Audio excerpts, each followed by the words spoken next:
अस्सलामुअलैकुम आदाब। आप देख रहे हैं शीना गिलगित रेडियो स्टेशन का ऑफिशियल सोशल मीडिया प्लेटफॉर्म। मैं हूं आरजे शाहीन। आज हमने स्टूडियो में ऐसे ख़ास मेहमान को दावत दी है जो किसी तारुफ के मोहताज तो नहीं है। एक नौजवान है जिन्होंने अपनी बेहतर ज़िंदगी रिसर्च, कल्चर और सोसाइटी को समझने में लगाई है। जी हाँ, हमारे साथ मौजूद है डॉक्टर सुहेल मीर साहब, जो ख़ास तौर पर गुरेज़ वैली के दर्द सिंध ट्राइब के ऊपर अपनी गहरी रिसर्च के लिए जाने जाते हैं।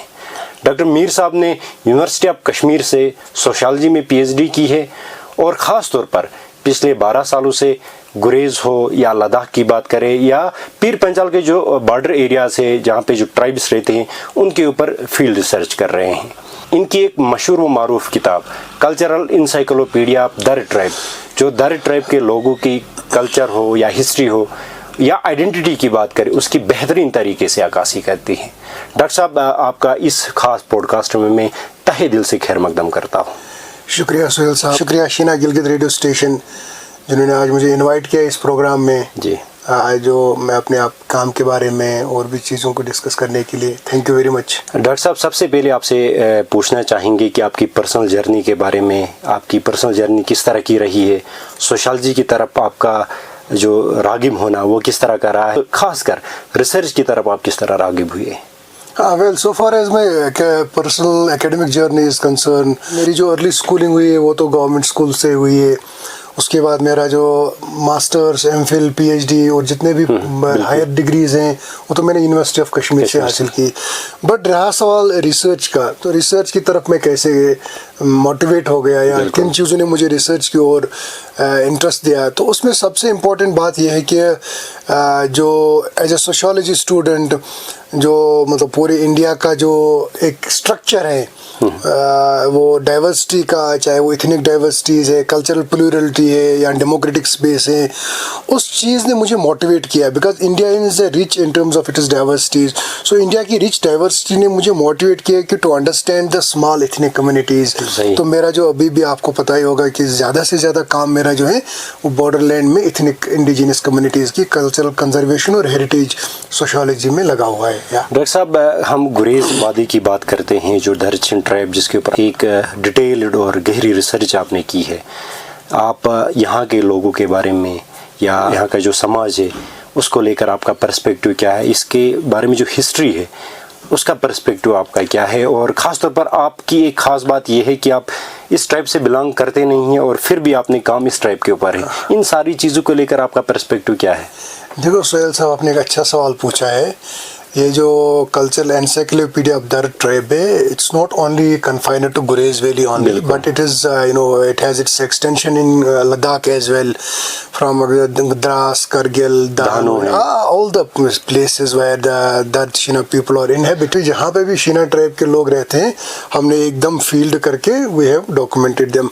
Regarding the perspective on Gurez, so I think आपने भी किताब पढ़ी होगी, उसमें सबसे पहले जो मेरा पॉइंट था, that's what is difference between Sheena, दर्द, ब्रोकपा, है ना, हाईलैंडर्स। तो ये जो टर्मिनोलॉजी है, मतलब जैसे हम दर्द और शीना को उसमें डाइकोटॉमीज हैं, डिफरेंसेस हैं, वो सबसे पहले हमने हाईलाइट किए। उसके बाद history of people of Gurez, कहाँ से आए, what is the importance of Gurez in overall Gilgit region. Because आपको जब आप कश्मीर में बैठ के गुरेज़ को देख रहे हो, you will find it a small pocket, ठीक है, but when it comes to overall Dardesha, जिसको हम बोलते हैं राजतरंगी में दर्देशा, तो दर्दों का इलाका जहाँ पे दर्द लोग रहते हैं, तो उसमें गुरेज़ की एक प्राइम इम्पोर्टेंस है। जहाँ पे भी, whether it's Gilgit, whether it's Astore, whether it is Chilas, whether it is Diamer, whether it's Pamir, और उसके बाद यहाँ चिलास, इसको पहले कफारिस्तान बोलते थे but now it is Chitral, Hunza, Yashkuns है। ये सारे इलाके जो भी है, इसकी जो प्राइम इम्पोर्टेंस है, यानी कि सेंट्रल लोकेशन जो थी गुरेज़ की थी, अभी पीपल फॉरगेट, लोगों को अभी पता नहीं, उनको लगा कि this is a small pocket, but Gurez की जो हिस्टोरिकल इम्पोर्टेंस है, सिग्निफिकेंस है, Gurez is very historically very rich. It used to be the main place of Dard Shina people.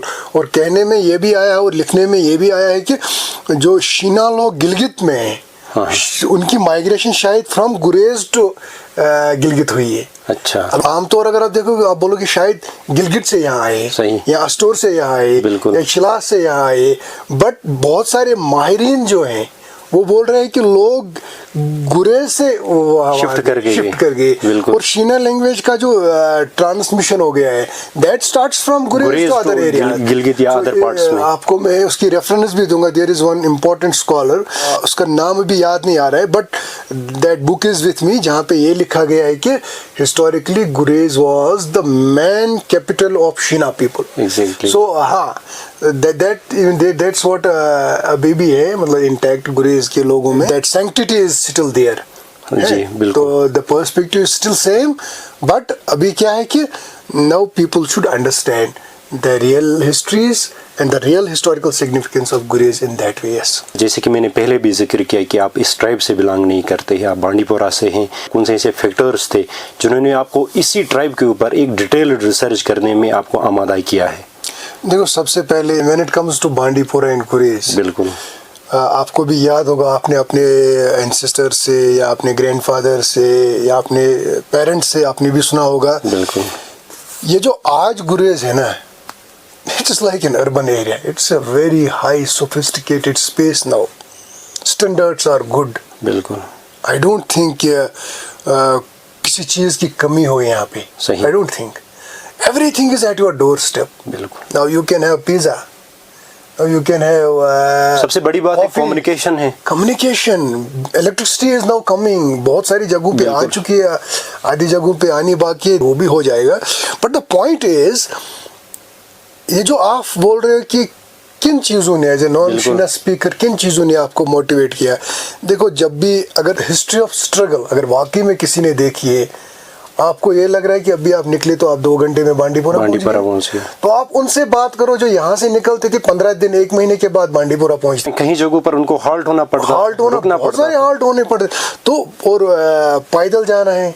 अभी दिस गुरेज इज ए नया गुरेज, इज ए न्यू गुरेज। बिल्कुल। अभी मसला यहाँ पे क्या है कि अब मुझे किन चीज़ों ने इसके एफिलेट किया है या मुझे मोटिवेट किया है टुवर्ड्स गुरेज, तो सबसे पहले the struggles of the people. I don't think anyone can handle these struggles except it's the strength of the Gurezi people. That's why Greeks, whether it's a Herodotus, whether it's Pliny, whether it's Ptolemy, whether it's Carl Jetmer, जितने भी सबसे बड़े historians ने दर्द या Shin लोगों पे बात की है, all are of the opinion, same opinion, that Dards are warriors.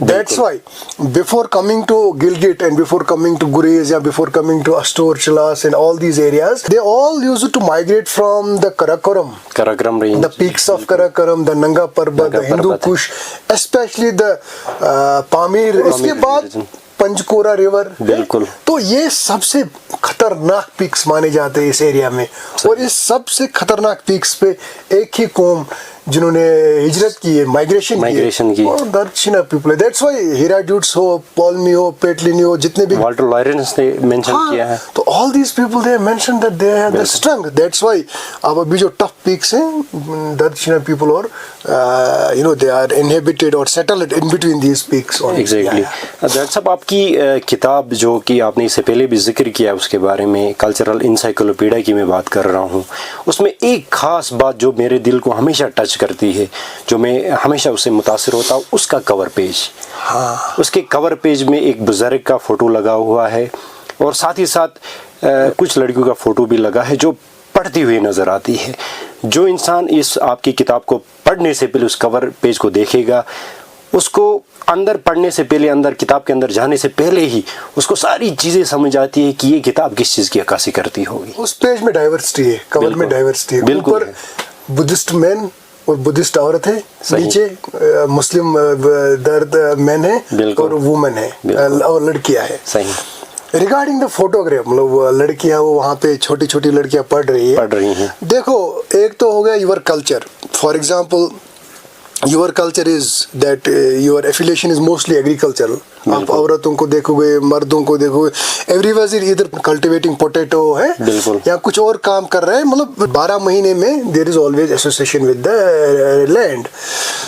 तो औरतें भी फायरवुड कलेक्शन में बिजी होती है, खाली फायरवुड में नहीं, हर किसी चीज में। या तो this is a norm, this is a way of life. बिल्कुल। सो वे ऑफ लाइफ को पोर्ट्रेट करना कि this is misery is not, I mean it's not justified. बिल्कुल। तो for example your way of life is आलू खाना, सही, या सत्तू राजमा, या और भी कुछ चीजें, बकवीट है, बिल्कुल, त्रुम्बू है वगैरह। तो बट दैट डजंट मीन कि आपके पास कुछ नहीं है। सही, दैट डजंट मीन आपके पास कुछ नहीं।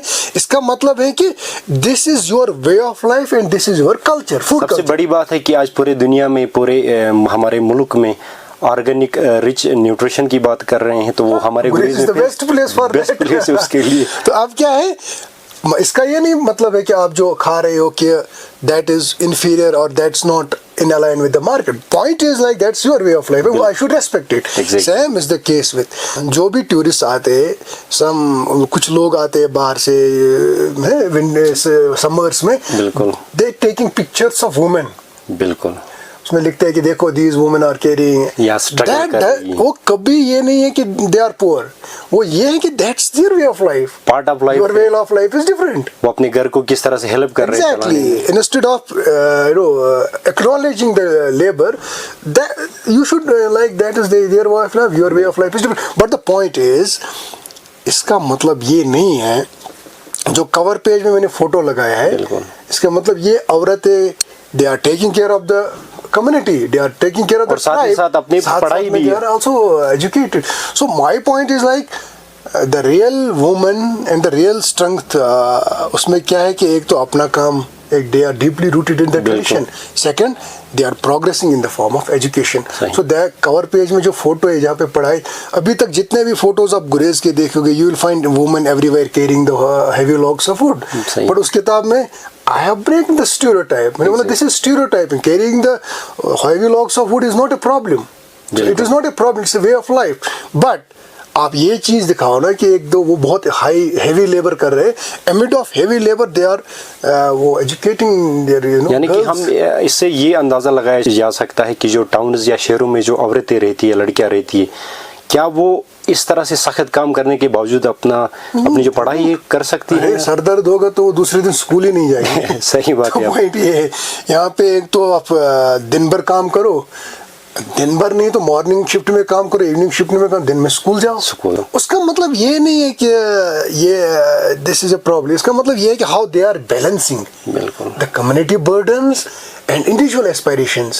This should be I think these women they should be reflected as a role model. या हम ये भी देखते हैं कि जब ये हमारी औरतें हैं या लड़कियां हैं, जब ऐसे काम करती है, उससे उनकी फिजिकल फिटनेस और सेहत का भी impact. For example you are living in high altitude areas, अगर आप इमोबाइल हो जाओगे, मतलब इमोबाइल को ज्यादा चलना नहीं, of course you will face the consequence, health consequence. So these things should be appreciated. Cover page पे ये बात है कि मतलब वहाँ पे वो लड़की का पढ़ना is enough to reflect that Dardi women, Shina women, they are not only confined to heavy work, but amid of their heavy work, they are also excelling in the field of education. बिल्कुल। So that's what you can witness that now. Education is now a doorstep. सही। Sheena culture centre की बात करते हैं, क्योंकि काफ़ी वक्त आपने उस पर गुजारा है और एक डिटेल्ड प्रोजेक्ट था, उस पे आपने सारा रिसर्च जो है किया है, और जिस तरह से हम बात कर रहे हैं अभी कल्चरल इंसाइक्लोपीडिया भी, ये भी उसी का पार्ट था। किस तरह से उस कल्चरल सेंटर के साथ आपकी इमोशंस है, आपका काम है, या आपके जो बाकी फैक्टर्स है वो किस तरह से इन्वॉल्व है उसके साथ? देखो, Sheena cultural centre of course it's work done by Indian army. मैं इसको नॉर्मल काम नहीं समझता हूँ, बिल्कुल। मैं उसको एक ऐतिहासिक काम समझता हूँ। It's a historical contribution to Gurez. तो let me just clear it, express the work behind the Shina cultural centre. 90 days में कंप्लीट हुआ। उसके बाद जो अभी तक 70 साल में नहीं हो सका तो वो 90 दिन में हो गया लास्ट पे। But the point of Sheena cultural centre, now every wall, I think every wall of Shina Cultural Center reflects the history, reflects the tradition, reflects the flora, fauna, and everything is in the Shina cultural centre, ठीक है। हर कोई चीज़। उसके बाद you have the artefacts जिनका life span is almost 50, 70, 60 years. बिल्कुल है। उसके बाद you have developed the models depict the real architecture, art, life way of life of गुरेज हैं। तो it's not only about the museum, it's like the place where the history has been stored. बिल्कुल। And it was joint venture of Indian Army and the community, because the idea जो community का था कि हमारे पास ये होना चाहिए, so उसके बाद Indian Army, so I was like an expert researcher for that. बिल्कुल। so जितना भी हमसे हो सका, तो अभी खुश लग रहा है जब भी यहाँ से आते तो शीना कल्चर विजिट करते निकलते। सो ऑफ कोर्स अभी तो वो एक हिस्टोरिकल एक इंफ्रास्ट्रक्चर बना है, but now it's the responsibility of community people to take care of that शिनून मीरास, क्योंकि वो ये आप लोगों का ही मीरास है। और शीना लैंग्वेज में इसीलिए नाम रखा है शिनून मीरास है। तो पॉइंट ये है कि Sheena culture is just a reflection. I must tell you, like Shina culture has become the role model for every area. हर एक के लिए। तो हर एक एरिया में अभी जो सेंटर्स बन रहे हैं, कल्चरल सेंटर्स या म्यूजियम्स, आई थिंक वो इसी की अक्कासी है। Shina culture is the role model for that. बिल्कुल। हर कोई इंसान अपनी मंजिल की तरफ चलता है, उस रास्ते पे जब चलता है उसके सामने चैलेंजेस आती है, रुकावटें आती है। किस तरह की आपने चैलेंजेस देखी इस फील्ड में, इस जर्नी में? खासकर हम शीना कल्चर सेंटर की बात करें या इस किताब की बात करें या इस प्रोजेक्ट की बात करें जो आपने एक डिटेल रिसर्च की है, क्या क्या चैलेंजेस आपको फेस करनी पड़ी इस सफर? सबसे पहले चैलेंज तो ये था कि आई एम नॉन शीना, सबसे बड़ी बात है। बिल्कुल। तो बहुत मुश्किल होता था, बट एक बात है, दावर में तो they are having bi language, Kashmiri and Shina है। बख्तूर वाले में वहाँ पे भी प्रॉब्लम तो नहीं हुई, वो भी कश्मीरी, उर्दू, शीना उनका हाइब्रिड है, हाइब्रिड लैंग्वेज है। दावर में भी हाइब्रिड है। बट जिन इलाकों में मैं गया, फॉर एग्जांपल आपके इलाके से लेके वो खंडियाल, वामपुरा वगैरह, तुलेल है, तुलेल के कहीं, तो वहाँ पे लोग फिर भी मतलब वहाँ पे जो कॉन्टेक्ट लैंग्वेज है वो उर्दू है। बिल्कुल। मीडियम उर्दू। तो शीना लैंग्वेज की एक ब्यूटीफुल बात मैं बताऊँ आपको, दो because I am not the philologist, but I am here to mention it. Like Shina language is the syncretic language. बिल्कुल। Of course, if you will not be able to understand the whole language, but you will be able to get an idea from. मिठास ज़्यादा है इसमें। मिठास पता है कैसे हुआ है? ये जो आपके यहाँ बड़ो आब है, बिल्कुल, सफ़ेद आब है आपकी जगह का नाम, बिल्कुल, सरद आब है? तो उसके बाद भी मतलब अभी जहन में नहीं आ रहे, all these words are from Persian. उसके बाद दुई, सही, त्रि, सूर्य, इसी तरह से बहुत सारे वर्ड्स ऐसे हैं जो संस्कृत से जुड़े हैं। सही। इसके बाद कश्मीरी भी आ गया उसमें, उर्दू भी है इसमें। So this language is like a family, इसमें बहुत सारी लैंग्वेज का मिक्सअप है। तो द पॉइंट इज लाइक, हाँ ये चैलेंज तो था, बट शीना लैंग्वेज अब लोगों से रह के आप सीख जाते हो। उसके बाद तो दूसरा चैलेंज ये था कि अभी तो फिर भी आना जाना बहुत आसान हो गया, पहले में बहुत मुश्किल था। But challenge make things possible. अगर चैलेंज भी नहीं होते तो शायद मैं इस लेवल का काम भी नहीं करता है। Sometimes challenges motivate you to do more and more. Challenge are always there. I think challenge को ओवरकम करके इंसान को आगे बढ़ना चाहिए। हर किसी समाज के ऊपर जब कोई इंसान रिसर्च करता है तो लोगों से मिलना ज़रूरी है, समाज में बैठना ज़रूरी है, बुज़ुर्गों से मिलना ज़रूरी है। कौन से ऐसे लोग हैं या कौन से ऐसे बुज़ुर्ग हैं जिनको आप अभी भी याद करते हैं, जिन्होंने या आपको काफ़ी हेल्प भी किया होगा इस ट्रैक पे चलने के लिए, इस रास्ते पे चलने के लिए? नहीं, देखो क्या है, सबसे पहले जिन लोगों से भी मैं नॉर्मली रास्ते में भी मिला या स्कूलों में मिला या कॉलेज में मिला, everyone was very helpful, right? तो हर किसी ने अपना हेल्प दिया है ना, योगदान तो दिया हर किसी ने। बिल्कुल सही। तो but there are some people, देखो जैसे अगर हम जो एक अच्छे इंटेलेक्चुअल तबके में लोग आते हैं तो मसूद सामोने है ना, तो उसके बाद शफी सागर साहब है, रजा अमजद साहब है, तो और भी वो बुद्धिस्ट में जो है वहाँ पे प्रोफेसर गेल्सन है, लंदुप है वहाँ है, उसके बाद वहाँ नवांग है, नवांग शशरफ, और भी लोग हैं वहाँ जिन्होंने यहाँ अपने लामा जी है वहाँ बुद्धिस्ट धर्म से बिलोंग करते, तो सब लोगों ने मिल के मुझे हेल्प किया। बट पॉइंट ये है कि यहाँ के जो यूथ है इन्वॉल्वमेंट ज़्यादा रही, आप जैसे लोग हैं, एजाज है यहाँ और ताहिर है, बहुत सारे लोग ऐसे हैं जिन्होंने मतलब क्लोजली कंट्रीब्यूट किया मेरे काम को। And they are happy, they are the people जो सबसे ज़्यादा खुश है, उनके ट्राइब को आगे बढ़ाने में उनका बहुत रोल है। हाँ बिल्कुल। आपने गुरेज वैली को या यहाँ के लोगों को काफ़ी करीब से देखा है, कुछ सालों से आपने किस तरह की तरक्की हो या लोगों का ट्रांसफॉर्मेशन हो, वो किस तरह से आपने देखा? देखो, Gurez has always been at progress stage. बिल्कुल। बट एक तो हो गया change can be fast, but fast change is not acceptable anywhere. बिल्कुल। इट हैज ऑलवेज हमेशा उसके नेगेटिव कॉन्सिक्वेंसेस होते हैं, ड्रॉबैक्स होते हैं। मतलब इफ यू वांट टू, आपको टनल बनानी है, इसका time period for example 50 years का है, बिल्कुल। आप बोल रहे मैं 15 दिन में बनाऊंगा, that will not be durable. सही। तो गुरेज को पहले तहकीक के हिसाब से पूरे ओवरऑल अंडरस्टैंडिंग के बाद यहाँ का जो पेस ऑफ वर्क है, that's very, I mean that's in accordance with the environment and लोगों के हिसाब से। अब गुरेज में मुझे लग रहा है कि द बेस्ट रोड्स और अभी जो है हमें गुरेज में, अब मैं किलशे में गया हूँ, तब्दीली में सबसे बड़ी बात है कि रोड्स बेटर हो रहे हैं, बेस्ट रोड्स। उससे क्या होगा कि कनेक्टिविटी बढ़ गई। Apart from that now the electricity is there. सबसे बड़ी बात कम्युनिकेशन, जब कोई गुरेज से बाहर का यहाँ आता है, कम से कम अपने घर पे बात तो करता है। People are now connected. Now winters में whenever people want they can fly to हिली, है ना। बिल्कुल। तो of course government is doing every possibility, वो तो आपको दिख रहा है। बिकॉज मैं क्यों बता रहा हूँ, क्यों आज से 10 साल 12 साल पहले भी मैं गुरेज आया था। बिल्कुल। मतलब व्हेन देयर वाज वेरी, जब 5-5 6-6 घंटे लगते थे, आज तो 2 ही घंटे लगते हैं। अब जो पहले रोड द्रुगजन साइड से हुआ करता, एग्जैक्टली। अभी क्या है, वो जो पहला वाला गुरेज है उससे अभी जो बहुत ज्यादा प्रोग्रेस हुई है।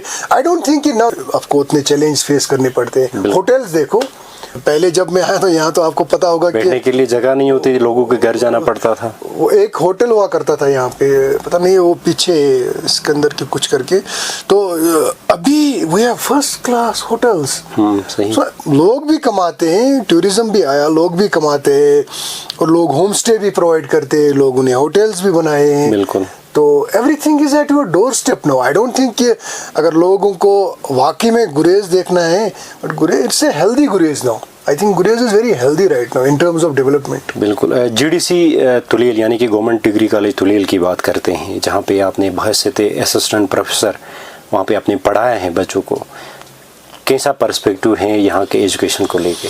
देखो, पहले लोगों को जब स्ट्रगल्स होती है ना, मतलब when you are facing lot of struggles, you always fight for existence, जिंदा रहने के लिए। बिल्कुल। जब 50 साल पहले 40 साल पहले देखो, यहाँ लोगों के पास मतलब वही बहुत ज़्यादा मुश्किलात थे, तो पढ़ाई क्या करते, तो सबसे पहले होता है एग्जिस्टेंस है। तो उसके बाद अभी का जो माहौल है, तो मैं गुरेज में पढ़ाता था, है ना, सोशियोलॉजी का सब्जेक्ट। वहाँ बच्चे और वो तकरीबन 30 किलोमीटर पैदल आते थे, 35 दूर दराज। तो अपने क्लासेस अटेंड करते थे। आई स्टिल रिमेम्बर, मैं उनके साथ बैठता था, 2-3 क्लासेस जल्दी कर खत्म करके, क्योंकि उनको वापस पहुंचना। सुबह अजान के टाइम निकलते थे, 12, 12:30, 1 बजे वापस निकलते थे, शाम तक पहुंच जाते थे। पर अगर आप मुझे बोलो as a teacher what will you know, मुझे कौन चीज़ खुशी देता है और मुझे किस चीज़ पे प्राउड है, बिल्कुल, दैट्स उन बच्चों में से जो पैदल आते थे, उनमें से अभी 2 हायर एजुकेशन यूनिवर्सिटी लेवल पे पहुंच गए हैं। बिल्कुल। वो हुसनगाम चकवाली से है नज़दीक, हुसनगाम, गुजरान, बड़ुआप, वहाँ से बच्चे आके अभी यूनिवर्सिटी लेवल को रिप्रेजेंट कर रहे हैं। तो someone has to break the ice. हर साल 2-2, 3-3 बच्चे हमारे हायर एजुकेशन लेवल पे जाएंगे, तो एक ट्रेंड सेट हो जाएगी कि गुरेज के हर एक बच्चा हायर एजुकेशन पे पहुंचने वाला बने। But I must tell you, मतलब एक चीज़ तो ज़रूरी है, भले ही एजुकेशन इंस्टीट्यूशंस में ना हो, बट गुरेज का मैं ये पॉइंट दावे के साथ कहता हूँ, जो तुलेल का बेल्ट है, ज्यादा फर्टाइल, वो फर्टाइल माइंड्स है, बिल्कुल the land of fertile minds. बिल्कुल सही बात। वो मैंने देखा है, they are very creative, they are very the creativity comes, उनकी क्रिएटिविटी जो है वो एनवायरनमेंट और इकोलॉजी से आती है, उनके जो आसपास है। और मैं ये बताऊंगा कि they are the best organic minds, और these organic minds or these creative minds, of course in coming times they will be very helpful in contribution to nation building। बहुत आगे जाएंगे। मैं आपको ये बात भी बताऊं यहाँ पे कि लास्ट टाइम जब मैं अपनी फील्ड के दौरान बच्चों को इंटरव्यूज लेता था, एक लड़की है, I still remember her name, Akila Rashid है वो, शी इज़ फ्रॉम बड़ुआब, तो वहाँ बड़ुआब हायर सेकेंडरी है। तो मैं वहाँ से इंटरव्यू ले रहा था, तो मैंने बोला व्हाट आर योर एस्पायरेशंस, आप बेटा क्या करना चाहते हो, बिकॉज मेरी किताब में एक चैप्टर है एजुकेशन पे, बेटा क्या करना चाहते हो। She was like I want to become an pilot. तो उसके भाई को बोला what are your aspirations, dream क्या है। Sir I want to become an Indian army officer. बढ़िया है। तो तीसरी बच्ची को क्या बनना चाहते हो। Sir I want to become a doctor. मैंने बोला why do you want to become an pilot. बोला कि यहाँ पे जो विंटर्स में है, यहाँ बहुत सख्तियाँ होती है, heli is the only solution. तो मैं चलाना चाहता हूँ, I want to serve my people. एक तो डॉक्टर का भी बोला कि I want to serve my people. कितने हो गए। तीसरे को बोला why do you want to become an Indian officer. She was like यहाँ पे जो इंडियन आर्मी, तो what type of work they are providing, service. मैं खुश हो गया, I am just I want to do that. So point is, last पे एक लड़की ने बोला I want to become a politician. मैंने बोला व्हाई। तो आई वाज लाइक कि शायद ऐसे ही बोल रही है। जब मैंने उसके साथ बैठ के उस बच्ची के साथ इंटरव्यू किया, शी वाज लाइक जब इंदिरा गांधी प्राइम मिनिस्टर बनी, बिल्कुल, तो यहाँ मैं क्यों नहीं बन सकती हूँ। अब imagine, just imagine the girl living in the far flung area of Tulail, बिल्कुल, उसका ड्रीम है इंदिरा गांधी जैसा प्राइम मिनिस्टर बनना। बिल्कुल, उनके ड्रीम्स इतने बड़े हैं। आई होप कि one day they will reach their destination. My best wishes are with them, but the point is like सबसे पहले ड्रीम होना चाहिए ना। आपको क्या लग रहा है गुरेज में लोग मतलब अभी ऐसे चल रहे। हाँ, जिंदगी सादा है लेकिन सोच बहुत बड़ा है, बहुत बड़ी है। वही बात। आज के दौर में जब गुरेज ट्रांसफॉर्मेशन फेज में है, क्या आपने कोई ऐसे रास्ते या कोई ऐसे वेज देखे हैं जहाँ से यहाँ का जो कल्चर है, आइडेंटिटी है, उसको सही तरीके से फ़रोग मिल सकता है या आगे मिलेगा, या हम यूँ कह सकते हैं कि इस कल्चर को हम इन इंस्टीट्यूशंस के थ्रू जो है वो बचा सकते हैं। देखो गुरेज तो ऑफ कोर्स ट्रांसफॉर्मेशन के फेज में है, because tourism is one of the biggest जो अभी गुरेज में चल रहा है, tourism at a very huge level, मतलब बड़ी लेवल, मास लेवल पे। तो उससे क्या हो गया कि लोगों का लाइफस्टाइल बदल गया। थोड़ा सा कल्चर में भी there is some change in cultural processes है, एवरीडे लाइफ एक्टिविटी में भी चेंज आ गई है। But the point is change दो तरीके की होती है, positive as well as negative change. Whenever change is linked with the development, growth and progress, without harming the tradition, without harming the environment and without harming the lifestyle, तो उससे क्या होगा, वो चेंज हमेशा acceptance में होती है। बिल्कुल, जैसे पढ़ाई, एजुकेशन हो गई, गर्ल एजुकेशन हो गई, या हेल्थ केयर सेक्टर बढ़ गया। बिल्कुल, ये बहुत पॉजिटिव चेंज है। On the other side there is negative change होती है। फॉर एग्जांपल जो आपके कम्युनिटी को नहीं चाहिए, वो चीज़ें, फॉर एग्जांपल कुछ ऐसी चीजें आ गई जिनकी वजह से नौजवान दे आर डिसऑर्गेनाइज्ड है, या बहुत सारी चीजों, हाँ, बहुत सारी चीजों की तरफ रागी होते हैं, जैसे ड्रग्स हो गए और भी कुछ चीजें। बट द पॉइंट इज कि उस चेंज को यहाँ की कम्युनिटी एक्सेप्ट ना करे, यहाँ की कम्युनिटी को उस पर रोक लगाना चाहिए। तो institution level, civil society, community members, everyone should join hands to overcome the negative changes. But या of course from government perspective या इंडियन आर्मी के पर्सपेक्टिव से भी उस चेंज को ओवरकम करने के लिए, या जैसे आपको अभी कल्चरल चेंजेस आ रही है या लिंग्विस्टिक चेंजेस आ रही है, या तुम्हारी जुबान में थोड़ा सा ऊपर नीचे ट्रांसफॉर्मेशन आ गई है ना, तो उस चीज़ को बचाने के लिए, जैसे अभी हम बैठे, मतलब this is Sheena Gilgit radio station, तो शीना गिलगित रेडियो स्टेशन जैसे इंस्टीट्यूशन, शीना कल्चर जैसे इंस्टीट्यूशंस, या जैसे और भी स्किल सेंटर्स यहाँ पे हैं, ये सारे जो सेंटर्स यहाँ पे हैं, these are meant for the preservation of culture. These are meant to understand कि negative changes are always harmful. तो अभी जो ये प्लेटफॉर्म प्रोवाइड किया आप लोगों के लिए, तो this is I think the best and the ultimate platform. This is not only for Gurez. I must say, this Shina Gilgit radio station is for every speaker who speaks Shina language. तो यहाँ पे जो जितने भी programmes आपके हो रहे Shina में हो रहे, then I think कि आगे स्कोप बढ़ेगा, पॉडकास्टिंग फिर से बाहर शुरू होगी. You will invite the community members, you will invite everyone, you will perform singing, traditional singing होगी आगे जाके, इसका स्कोप बहुत बढ़ेगा. I am very optimistic about that. But this center is not only for Gurez. This center is for Kargil के लोग हैं या और गिलगित वगैरह में जो शीना स्पीकर यानी कि इसकी काफी अच्छी एग्जिस्टेंस. हाँ, it's a very big platform.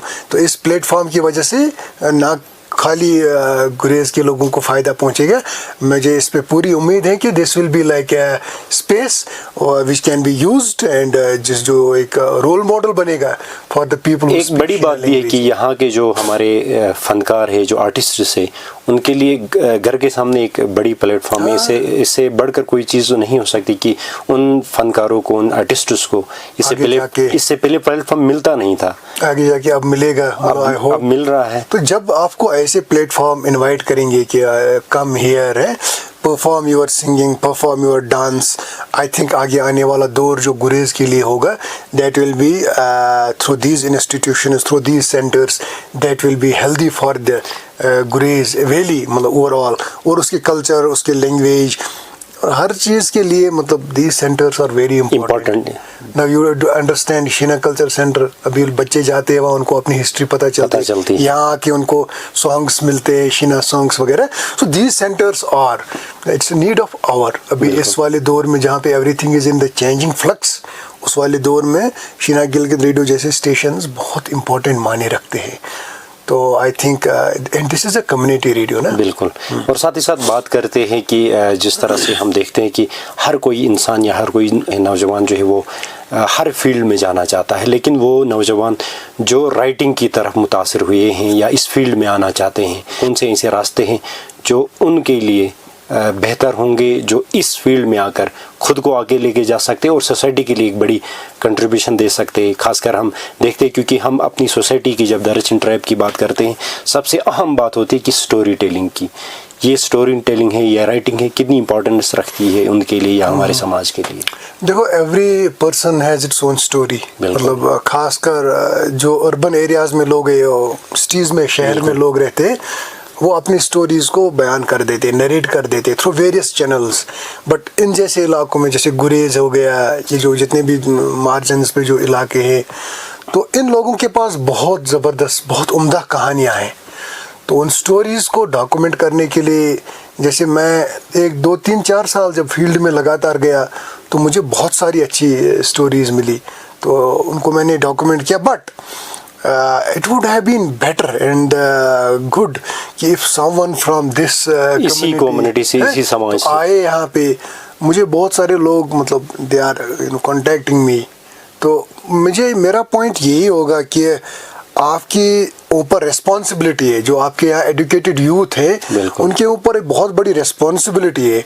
वो क्या रिस्पॉन्सिबिलिटी है? एक, अपने कल्चर को लोगों तक पहुँचाए, नंबर 1 थ्रू राइटिंग.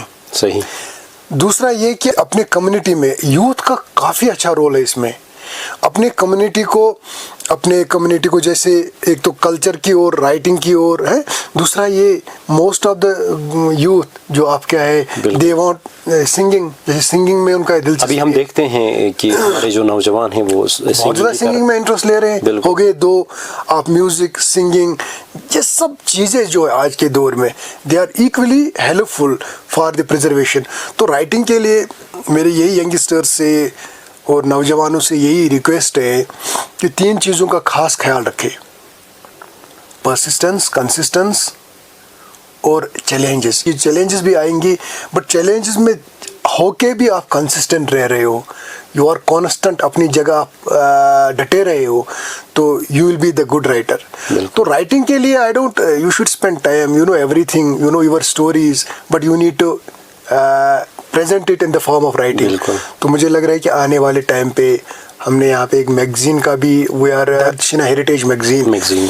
तो होपफुली पहला इशू तो I will take care of that कि एज ए चीफ एडिटर मैं देख लूँगा उस इशू को. उसके बाद we will throw open magazine to the people तो अब आप लोगों के लिए मैगजीन आएगा, मतलब यू आर हियर, कोई भी लिख सकता है, कोई भी लिख सकता है। There will be a proper editorial board, जो गुरेज दावर से 5 आर्टिकल्स, तुलियल से 5 आर्टिकल्स, बख्तौर से 5 आर्टिकल्स हो गए, 15 आर्टिकल हर साल एनुअल मैगजीन रहेगा। बिल्कुल। तो अगर ये प्रोसेस शुरू हो गया मैगजीन का, राइटिंग का भी, engaging youth of Gurez with writing history, writing tradition, तो I think it will be a blessing.